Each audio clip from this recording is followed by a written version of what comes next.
two. 1, 2, 3, 4.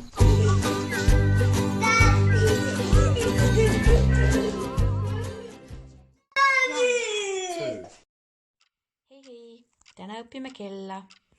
Nii me õpime veerand, pool ja kolmveerand.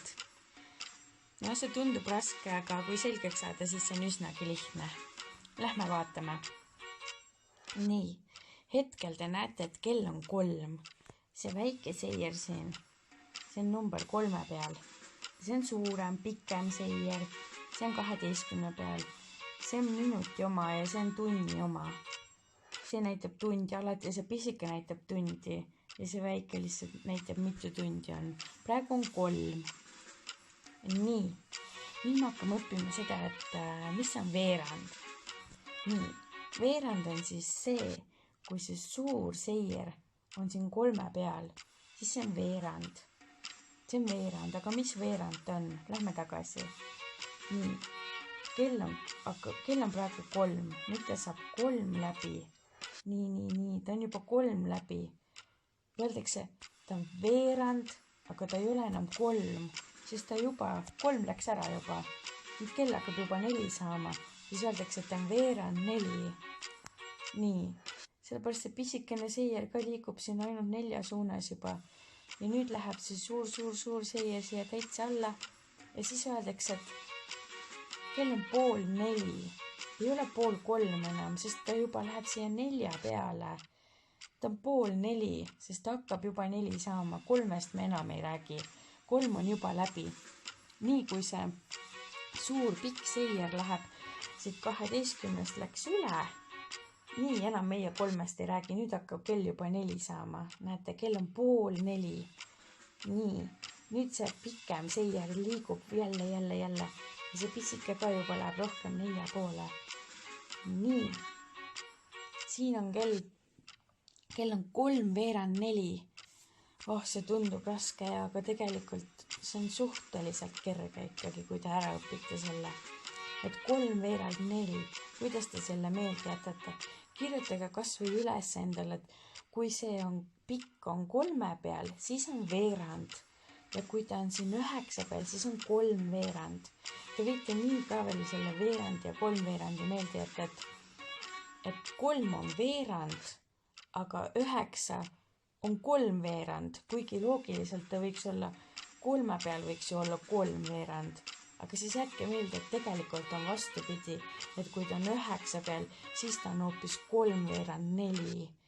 3 peal on see veerand.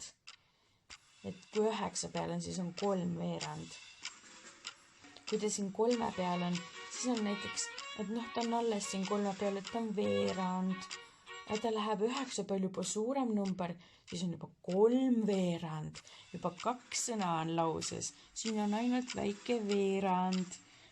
Kui see midagi aitas muidugi teid. Ma loodan, et ma ei teinud keeruliseks. Igatahes veerand, pool ja siin 3/4. Kui ta siit 3/4 üles läheb, pimm, see on täistund, ting-ting, kell on 4. Kell sai 4.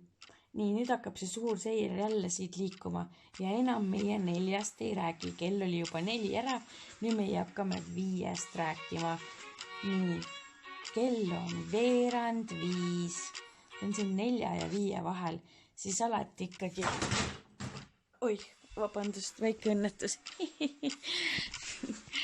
Et siis on ikkagi alati see suurem number 5. Nii, nüüd see kella suur seier jälle liigub ja võtab selle väikse kaasa jälle. Väikega liigub. Nüüd on siin 6 peal, ehk siis pool. Kell on 4:30. Vaadake, see väike on siin 4 ja 5 vahel. See on 4:30. Sest enam me 4-st ei räägi. Nüüd me räägime siiski 5-st juba. Kell on 4:30. Siis kell läheb. Nüüd on 3/5. Mäletate, see 3 oli siin veerand. Kuigi see võiks ju 3/4 olla, aga ei. 3 on alati veerand. Ja 9 peal siis on 3/4. Ei ole kunagi, et kell on 3/4, kui ta juba siin 5 peal see väike on. 4-st me enam üldse ei räägi. Me räägime ainult 5-st nüüd, kuna ta sai 4 läbi juba. Läheb tinn ja kell on täistund jälle, kell on 5. Vaadake, väike on siin 5 peal ja suur on 12 peal ehk kell on 5. Ja vaadake, proovime ühe korra veel. Nüüd ta jälle liigub. Ta liigub. Nüüd on juba 5 läbi, vaadake. Ja kui keegi õpetaja või keegi küsib nüüd veerandite kohta ja sa vaatad, et kell on juba 5 pealt, on see seier ära liikunud. Kui sa hakkad veerandeid ütlema, rohkem sa ei kasuta sõna 5, sest et nüüd juba hakkab kell 6 poole liikuma. Kui ta on siin 3 peal, siis sa ütled, et kell on veerand 6. Ta on veerand 6. Nii, ta liigub siit edasi, nüüd ta on pool 6. 5 me enam ei räägi. Saite aru, sest et 5 on juba läbi. Ta läks juba, 5 tegi oma töö ennem ära. Ja nüüd ta läheb pim. Ta läheb edasi ja kell hakkab 6 saama. Mõni ütleb, et kell saab 15 minuti pärast 6 või kell on 5:45. Aga meie õpime praegu veerandeid ja meie ütleme, et kell on 3:45. Sellepärast, et ta on juba 5 läbi, aga ta hakkab 6 saama, ta on 3:15. Ta on siit on läbinud selle 1 veerandi ära. See 1 veerand on juba läbi.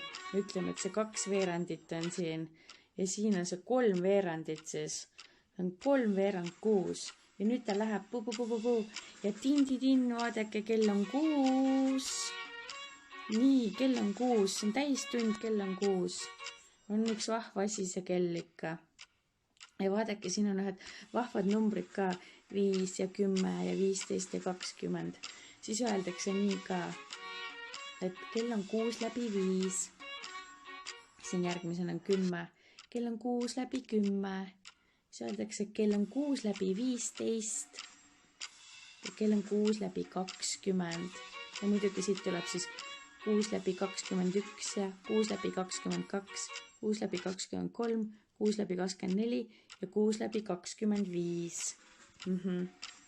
Ja siis 6:30 või siis 6:30. Noh, see 6:30 seda kasutatakse sellepärast seda kuute praegu, et ta on nagu 6 läbi 30 minutit. Siin on ju 5, 10, 15, 20, 25 ja 30. Ta on 6 läbi 30 minutit ehk 6:30. Aga kui me õppisime neid veerandeid, pool ja 3 veerandit, siis me ütleme küll, et ta läheb pipi sinna 7 poole, ta on 6:30. Kell on 6:30. Nüüd ta on 6:30 läbi 5. Kell on 6:30 läbi 10. Võib-olla läks keeruliseks, aga noh, ma korra veel ütlen, et siin on ju 5 ja 10. Siis on 6:30 läbi 10. Nii. Ja oleme jälle omadega siin 9 peal. Et ka alati meelde, et 9 on 3 veerand ja number 3 on veerand. Sest 3 on pisikene, temal on ainult üks sõna, veerand. Aga number 9 on juba pikem sõna 3 veerand, sest ta on ise ka suurem. Ma ei tea, kas see oli abiks praegu, aga äkki oli. Nii. Aga need veerandid ja 3 veerandid on endalegi alati rasked olnud. Nii, kell on 3:07 ja ta läheb ja kell sai 7. Natukene naljakat häält ka siia lõppu. Aitäh teile ja järgmise korrani õpime veel kella. Tšau. 1, 2, 3, 4.